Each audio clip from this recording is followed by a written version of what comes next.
ഇന്ന് കുറയും നാളെ കുറയുമെന്നൊക്കെ വിചാരിച്ച് ഇങ്ങനെ ഓരോ ദിവസവും പാലക്കാട് തള്ളി നീക്കുകയാണ്. 40 ഡിഗ്രിയിൽ നിന്ന് താഴേക്ക്, അല്ലെങ്കിൽ ഉയർന്ന താപനില 40 ഡിഗ്രിയിൽ നിന്ന് താഴേക്ക് പോകാത്ത ഒരു സ്ഥിതിയുണ്ട്. ഏകദേശം ഒരു 5 ദിവസത്തിലധികമായി ഈ ഒരു ചൂടിങ്ങനെ നിൽക്കുകയാണ്. പലതരത്തിലുള്ള അസ്വസ്ഥതകളുണ്ട്, പലതരത്തിലുള്ള രോഗങ്ങൾ, ചുടൂരി പോലുള്ള അസുഖങ്ങളൊക്കെ തന്നെ പടർന്നു പിടിക്കുന്നുണ്ട്. അങ്ങനെ ഒരു സാഹചര്യത്തിലാണ് ഓരോ ദിവസവും പാലക്കാട് ഇങ്ങനെ നീങ്ങുന്നത്. ചേട്ടാ, എങ്ങനെയാണ് ചൂടെടുത്തിട്ടാണ് ഈ കോലായിക്കുന്നത്? പണിയെടുക്കാനും പറ്റില്ല, ഒന്നിനും പറ്റില്ല.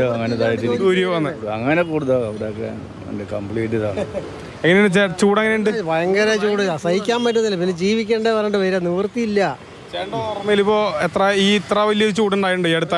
കഴിഞ്ഞ പ്രാവശ്യം ഉണ്ടായിരുന്നു, പക്ഷെ ഇത്ര ചൂട് കഴിഞ്ഞ പ്രാവശ്യം ഉണ്ടായിരുന്നില്ല. ഇത് കഠോരമായ ചൂടായി. ഇങ്ങനെ ചൂടൂരൊന്നും മുന്നുന്ന ഇത്ര അധികം ആദ്യമായിട്ടാണ് എൻ്റെ അനുഭവത്തിൽ, ആദ്യമായിട്ട് വരികയാണ് ഇങ്ങനത്തെ ഒരു ചൂട്. ബുദ്ധിമുട്ടല്ലേ ഈ കാലം? ബുദ്ധിമുട്ടാണ്.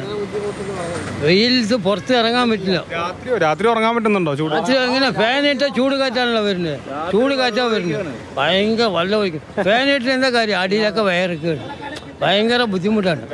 രാത്രി തന്നെ ഉറങ്ങാൻ പറ്റുന്നില്ല, അത്രയും ചൂടാ. എന്താ ചെയ്യാ? യാതൊരു നിവൃത്തിയില്ല. വെളിയിൽ ഇറങ്ങാനും പറ്റുന്നില്ല, ഇറങ്ങാതെ ഇരിക്കാനും പറ്റില്ല. രാവിലെ പണിയെടുക്കാൻ പാടില്ല എന്നാണ് ഈ 11 മണി ടൈമിലൊക്കെ. നിവൃത്തിയില്ലല്ലോ, ഞങ്ങൾ കഞ്ഞി കുടിച്ചു പോകണ്ടേ, കുടുംബം പോറ്റണ്ടേ, അതിന് വേണ്ടി നിവൃത്തിയില്ല. വരെ തന്നെ ഇതാണ് അവസ്ഥ. നമ്മൾ ഈ പകലിലെ ചൂട് കാണും, പകലിലെ ചൂട് നല്ല ബുദ്ധിമുട്ടുണ്ട്. അതേസമയം തന്നെ രാത്രിയും ഉറങ്ങാൻ കഴിയാത്ത അവസ്ഥയാണ്. ഫാനിട്ടാൽ ചൂട് കാറ്റ് വരിക, നമുക്ക് ഉറങ്ങാൻ കഴിയാത്ത അവസ്ഥ. ശരീരം മുഴുവൻ ഇങ്ങനെ തടിച്ചു പൊന്തുന്ന രീതിയിലൊക്കെ പലതരത്തിലുള്ള അസ്വസ്ഥതകളും ഉണ്ട്. ഇവരൊക്കെ വെയിലത്ത് ജോലി എടുക്കുന്നവരാണ്. ഈ ജോലി എടുക്കുമ്പോൾ കണ്ടോ അതിൻ്റേതായ പാർശ്വഫലങ്ങളൊക്കെ പലതും വരുന്നു. മറ്റു മാർഗ്ഗമൊന്നുമില്ല, ജോലി എടുക്കാതെ ജീവിക്കാനും കഴിയില്ല. അപ്പോൾ ഈ ഒരു അവസ്ഥയിൽ ബുദ്ധിമുട്ടിയാണ് പാലക്കാട്ടുകാർ ഓരോ ദിവസവും തള്ളി നിൽക്കുന്നത്.